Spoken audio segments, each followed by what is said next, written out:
When I was a young man, a young teenager growing up, the Olympics were must-watch TV.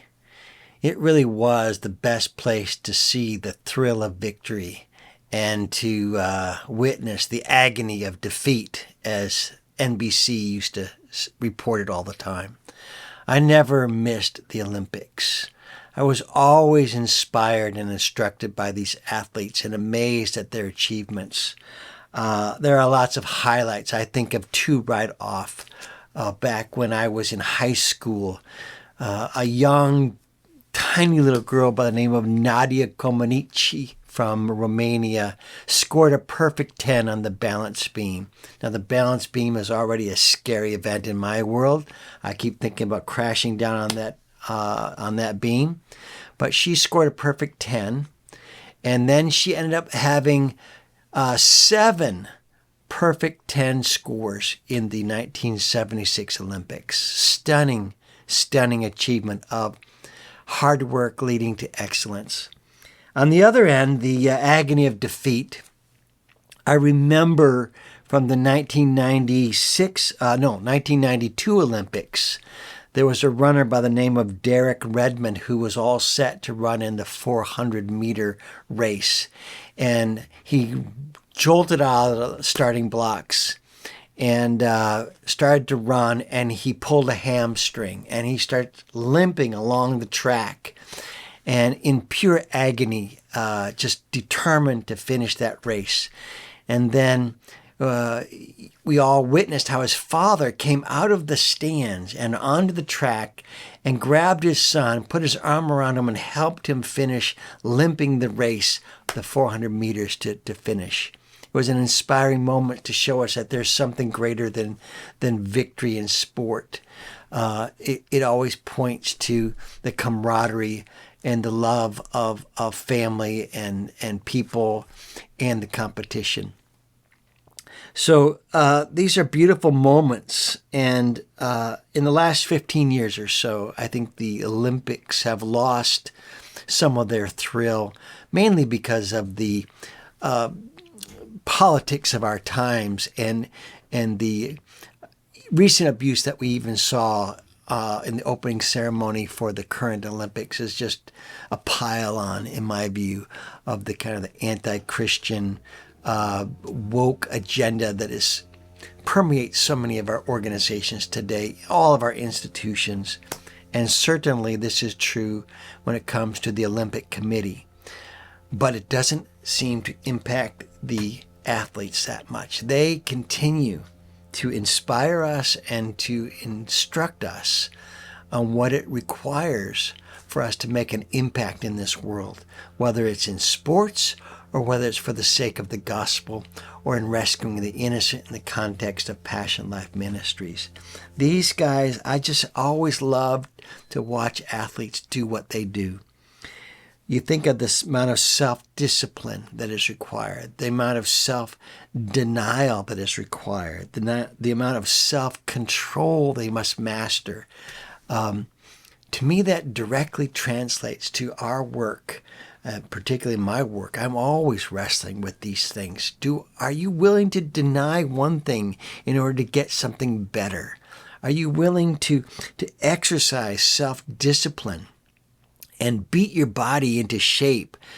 Do what's required to do the great works of the gospel that God has called and prepared for us to do. Then there's the endurance side of things, just the training that they have to go through, the endurance of it. I used to be a swimmer, so I swam long distances, and it's all about endurance and telling your body not to feel pain, the long suffering that's involved. And then learning to deal with defeat and loss. All the time in sports, you're dealing with loss and defeat more often than you're dealing with victory. Sports has been such an inspiration to how to live out the battles of life that in World War II, they took the pilots that they were preparing and training as jet fighter pilots or fighter planes, and they used sports to hone their skills. They played baseball to sharpen their reflexes. Back then, you would steal a base going in feet first, but they trained everybody to play baseball and steal bases going in head first to train them how to jump out of airplanes head first if they were crashed or about to crash into the water. They use boxing to train for combat skills. Sports inspires certain skill sets that are required in order to fight a great battle. And so we find the same thing in the Bible itself. The Apostle Paul has these great Olympic words in 1 Corinthians chapter 9. Let me read them to you. He's talking about what he's willing to do for the sake of God, of the gospel. And he says, I do all things for the sake of the gospel that I may share in the blessings of the gospel. And then he begins to refer to sports as the analogy for self-control, self-denial, self-sacrifice, discipline, perseverance, long-suffering, and all these other attributes. He says, do you not know that in a race all the runners compete, but only one receives the prize? So run that you may obtain it. Every athlete exercises self-control in all things. They do it to receive a perishable wreath, but we do it to receive an imperishable wreath.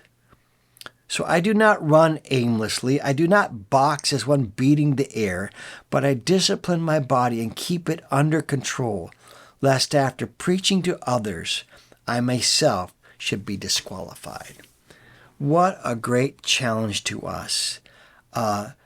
Run so to win the race. We have a race to run, and it requires training and mastering our bodies rather than letting all of our fleshly appetites control us all the time. You've got to learn how to say no to yourself.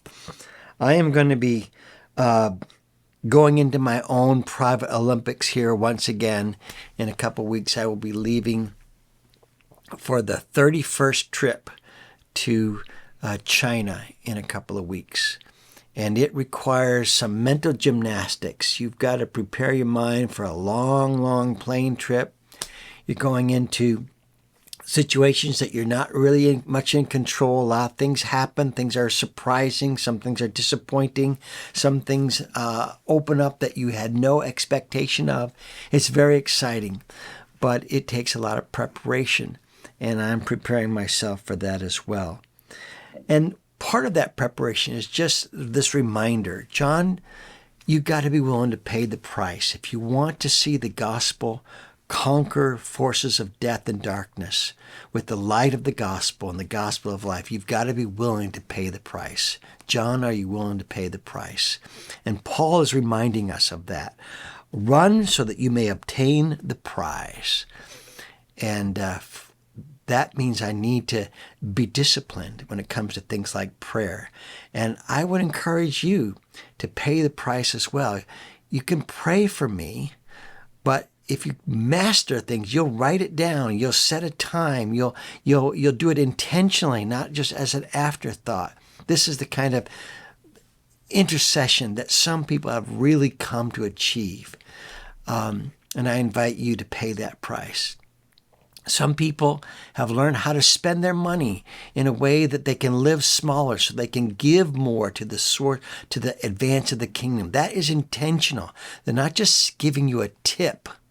We don't really need tippers. We need people who want to win the race, who want to obtain the prize, who want to be intentional about sacrificing one thing in order that they may gain something of greater and eternal value in the kingdom of God. Those are the kind of givers that we welcome. And if you're that kind of person, I hope that you'll partner with me and pay that price. Some of you have a testimony that you want to get out to the world. Well, I can take it to places. I can take it to Africa. I can take it to China. I can take it to Mexico. I can take it to Colombia. If you have a story where God has rescued you from abortion or something else through an intervention process, or you have experienced God's forgiveness in a powerful way over something that brought you tremendous pain and guilt and anguish, then you have a story to tell. take time to write it out, make it sharp and clear. If you write to me something that's 1 page or less, I will share it when I go to meet with people in other countries, including the one I'm about to head off to. So if you're willing to pay the price in prayer and in giving and in sharing your own personal testimony of the changing work of God through the grace of the gospel, I will be glad to share it. You can send that to me through our website at PassionLife.org, and I will get it and I'll share it with others to encourage them that we are all involved in a great race to obtain a prize that is eternal and glorious in nature. Thank you.